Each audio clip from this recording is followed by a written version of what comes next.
Hello good evening traders, कैसे हो? I hope आप सही तरीके से ट्रेड करते होंगे मार्केट में। चलो ठीक है, 24 अप्रैल की बात कर लेते हैं, निफ्टी प्रेडिक्शन की। तो मैं आपको थोड़ा सा बता देता हूँ कि निफ्टी में वीकली चार्ट पे आप देखेंगे तो एक ट्रेड लाइन का ब्रेकआउट हुआ है। ठीक है, ये वाला जो मैं आपको एक ड्रॉ करके दिखा रहा हूँ, एक ट्रेड लाइन का ब्रेकआउट हुआ है। ठीक है, मल्टीपल टाइम मार्केट यहाँ से सेलिंग आया।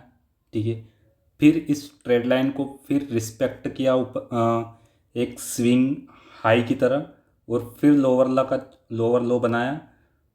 फिर मार्केट ने फिर टेस्ट किया ट्रेड लाइन को, और बायर को यहाँ पे दोबारा इनवाइट किया, और वहीं से नेक्स्ट दिन आप देखेंगे तो गैप डाउन हुआ उसी ट्रेड लाइन के नीचे वापस। तो कहीं ना कहीं यहाँ पे लोग 90% ट्रेड यहाँ पे रिटेलर ट्रैप हुए हैं, और बायरों ने सेलरों ने पैसा बनाया। अब यही बात करें अपन, अगर यही बात करें अपन, अब हमारे लिए जो इम्पोर्टेंट रेजिस्टेंस है वो है 24,728 का। कौन सा है? ये वाला 24,728 का।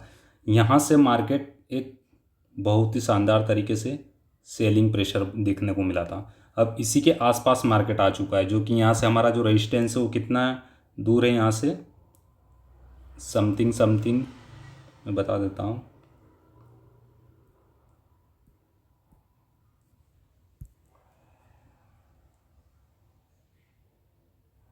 400 पॉइंट का एक हमारे पास रेजिस्टेंस है। अब इसको हम इंट्राडे में किस तरीके से ट्रेड कर सकते हैं वो थोड़ा सा मैं प्रडिक्शन अपन कर लेते हैं।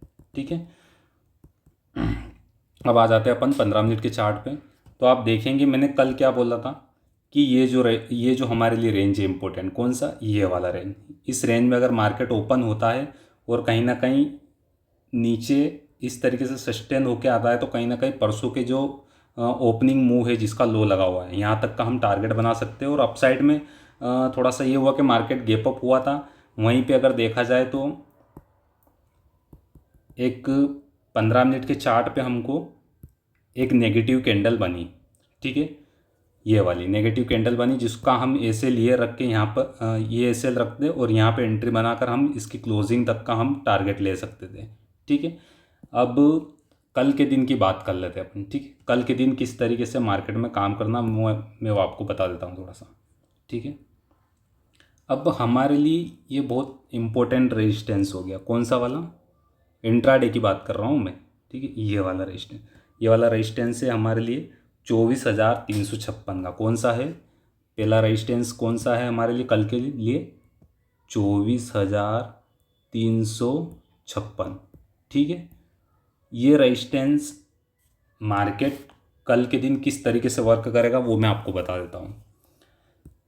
मान के चलिए मार्केट कल इस जोन में ओपन हो जाता है, ये वाला जोन। ठीक है, इस जोन में अगर मार्केट ओपन हो जाता है और सस्टेन होता है, सस्टेन का मतलब ये होता है कि बायर एंड सेलर दोनों एक्टिवेट हो रहे।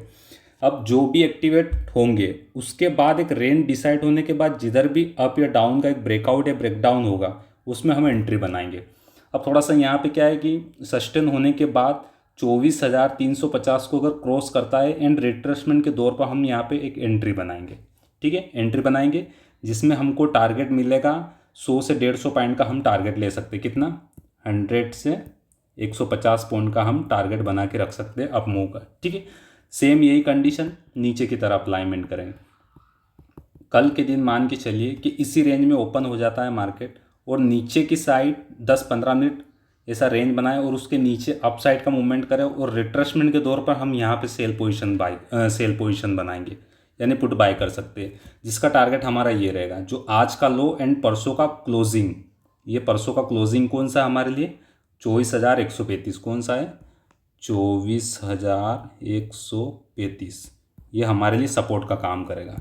मैं आपको ड्रॉ करके दिखा देता हूँ, ये वाला। ठीक है, किसी कारणवश मान के चलिए कि गैप अप या गैप डाउन होता है, मान के चलिए कि कल के दिन मार्केट गैप डाउन हो जाता है, ये वाला मान के चलिए कि यहाँ पे गैप डाउन हो जाता है, तो यहाँ पे कोई नेगेटिविटी कैंडल को छोड़ के अगर बुलिश टाइप कोई कैंडल बने ग्रीन, तो उसका हम 9 बजकर 20 मिनट पर हम एंट्री बना सकते हैं, जिसका स्टॉप लॉस ये रखेंगे, ठीक है। और इससे बेस्ट सेटअप ये होगा कि अगर यहाँ पे भी अगर सस्टेन होकर कोई रेंज डिसाइड करता है तो उसका हम मोमेंट लेके हम इंट्राडे हाई के लिए जा सकते हैं। कल आज का जो इंट्राडे है ये, इसको हम रेजिस्टेंस मान के जा सकते हैं, ठीक है। और कल के दिन अगर गैप अप गैप डाउन होता है, मान के चलिए कि 200-300 पॉइंट गैप अप होता है, तो इसमें हम किस तरीके से ट्रेड करेंगे मैं आपको वीकली चार्ट पे दिखा देता हूँ। मान के चलिए कि 200-300 पॉइंट का गैप अप होता है, ठीक है। तो गैप अप होने के बाद क्या होगा कि कोई इस तरीके से एक रेड कैंडल बनता है, तो उसका स्टॉप लॉस हाई का रख के और नीचे जैसे ही लो ब्रेकर का उसका एंट्री बना के हम उसको बाय कर सकते हैं, ठीक है। ये वाला ध्यान रखिए। बट मैं आपको फिर बार बार एक ही चीज़ बोलता हूँ कि मार्केट को थोड़ा सा सस्टेन होने दीजिए, 15-20 मिनट का थोड़ा सा ज़रूरी हमारे लिए, ताकि मार्केट में सुबह सुबह वॉलेटिलिटी बहुत रहती, 9:30 या 35 मिनट तक थोड़ी रहती है वॉलेटिलिटी, ठीक है। तो उसको थोड़ा सा ध्यान में रख के आप ट्रेड करना है, ठीक है। पहले अपना सेटअप बनने दो, उसके बाद ही ट्रेड करना है, ठीक है।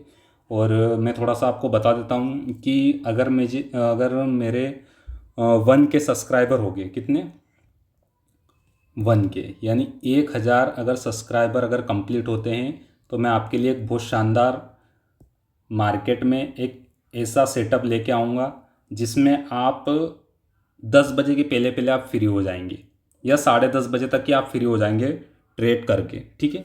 कितने 9:15 से अगर मार्केट ओपन होता है, ठीक है, तो ये मान के चलिए कि मैं आपको 10:30 बजे तक फ्री कर दूँगा। कितने 10:30 बजे तक का फ्री कर दूंगा, ऐसा मैं आपके लिए सेटअप लेके आया हूँ, ठीक है। तो मेरे 1K सब्सक्राइबर अगर कंप्लीट होते तो मैं बहुत जल्दी आपके लिए वो प्लान कर सकता हूँ, ठीक है। मिलते हैं नेक्स्ट वीडियो में। जय हिंद। और चैनल को लाइक एंड सब्सक्राइब करना ना भूलें। Thank you for watching.